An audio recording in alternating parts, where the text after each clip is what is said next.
All eyes are on Iowa for the caucuses tonight, and yours truly came in second in those caucuses a few years ago, so I've got some inside information maybe I can tell you later. But another contest wrapped up yesterday in New York City, an international moot court competition, and Regent University was the big winner. Best brief, best argument. And we have the winning team and their coach here with us, and I just wanted to start this program with a very high note with some wonderful students. And Jeff Brow is here. He's the Regent professor who coached this team. And with us, we've got Palmer Hurst, Christy Hurst, and Sandra Alcade. And they're a tremendous team. Jeff, good to see you. Great to see you, Dr. Robinson. Now, tell me, what was this competition that they won? They won it all across the board. Yes, it's the Price Media International Law Competition, and this team won the Americas region. It's a worldwide competition. Finals will be in Oxford, and this team beat all the teams from the North, Central, and South Americas. North, Central. I mean, give me a few schools that they beat, just so to put it in perspective. Well, in the finals, they defeated Valparaiso University from the United States. Yeah. In the semifinals, Osgoode Hall Law School from Canada. Okay. They beat Florida International University. All right. And there were teams from the Bahamas, Brazil. Yeah. Well, I understand second in this thing was who was the school that came in the competition second? Valparaiso University. Valparaiso, okay. Well, what are they going to do now? They're going to go to Oxford? They're going to go to Oxford, and they're going to meet teams from all over the world. So, for instance, today, there's a regional tournament going on in Cairo, Egypt. And so there'll be some teams coming from there and from all over. Well, now, this team had the best brief out of all the briefs in the whole hemisphere. That's right. And the best oral argument. So this lady over here did the argument. Let's talk to her. Okay. You introduce her to. Yeah, this is Sandra Alcade. Yes, Sandra. And Sandra was one of our oralists, and Sandra also was one of the members of the entire team that wrote the briefs that won the best brief or the best memorial award. Right. Well, Sandra, what did you have to argue? What was the premise that you were working on? So in our final round, I was arguing on behalf of the state. It was a fictional state. And I argued that the defendant in the case had actually used his words, freedom of expression, to incite terrorist activity against individuals within that particular state. So. And you were saying he should be put in jail or not prosecuted? Well, at the international level, that he should remain in jail because he was already prosecuted and convicted. He should remain in jail? Yes. So it went through all of the state courts and was now at the international And level. So the international tribunal ruled in your favor? Well, we'll see. They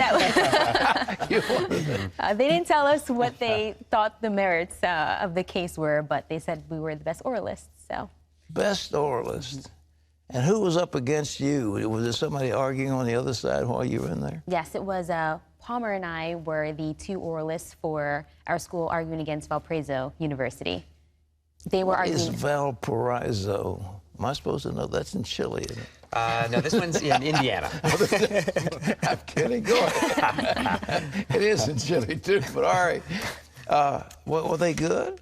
They were. Were they? Yeah, they were very good. We had faced them in a preliminary round and had won against them the first time, but it was a close contest. Yeah. All right. This time, it was not close. In my humble opinion, I thought this team did a great job. Well, now, Christy and Palmer, you were writing the brief. Yeah. We all three wrote the brief. All three wrote the brief? I was the brief writer, and so my job was to make sure everything looked smooth and clean. I understand this first time in history there was no glitch in the brief, no complaint at all. It must have been a perfect brief. Well, thank you. Yes. All right, now what did you say in your brief? We talked about both sides of the issue. So she argued one side, he argued the other, and then we had two different decisions. So we have the one decision that's saying it was right to be prosecuted and one that was wrong to be prosecuted. So we had over 80 pages that we had to write that argued both of those two sides. Well, if you were doing a Supreme Court thing, you would be going to Supreme Court decisions, and you'd say, well, Supreme Court record so-and-so on this case decided in 1850, the justices said, and then you put that as your What was your reference point on this one? We had to be a little more smooth than that for this international law because there's nothing that's binding. So it's one court says this, another court says this, and another court says this. And so we had to kind of mold those all together into pretty paragraphs. And so there was never, this court held this. Instead, you would just write what they held and then in the footnotes describe which court it was. And we used a little flowery language with Lockean language, trying to make the side for the more American point of view. And well, I have been very critical of the Supreme Court by dipping into foreign jurisprudence because we say you're supposed to interpret the Constitution of the United States. What was the Constitution that this court was supposed to abide under? Was there a Constitution? It's supposed to abide by the Universal Declaration of Human Rights, as well as an international covenant on civil and political rights. So we looked at a compendium of international law as interpreted by African, Latin American, European courts around the world to determine how we should argue for both sides of this argument. So. And that was your, if I can use the term, ace in the hole. I mean, because you were so broad in your scope of your brief, right?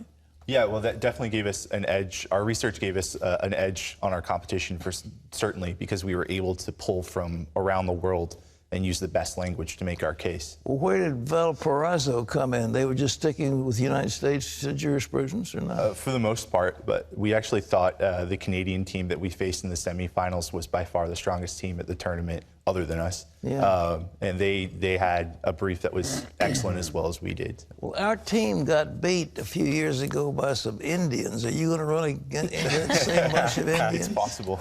You think so? Yeah, it's possible. Yeah, I'm sure there'll be teams from India. There's a round in Afghanistan this Good year. grief. There's Asian teams, European teams. I think 30 to 40 teams will be in Oxford along with this team. What is the prize when you get through winning it? Well, it's the World Championship. That's prize enough. Yeah. And it's going to be in another few weeks? Yes, I think six March. weeks. End of March. End of March. You will travel to Oxford. Yes, sir. And who are the judges in Oxford? Are they? They're international lawyers and judges from both Great Britain, Europe, and really around the world. There'll be some from the Middle East, from Africa, from the United States. So they pull from all over the world for their judges as well as the students. Well, guys, we're really proud of you. And Christy, I understand you were working for the DA and the Commonwealth's attorney, and you're putting people in jail already. You haven't even graduated. Yes, sir. I work with the Virginia Beach Commonwealth attorney as an intern right now for the whole semester. Yeah, what a wonderful experience. I tell you, ladies and gentlemen, the future in law is here in front of you. I just wanted you to know it's not all hopeless. They've got some really good people. Well, we appreciate you folks for being with us, and I want to congratulate you on this win. This is the Western Hemisphere, and then they go on to Oxford.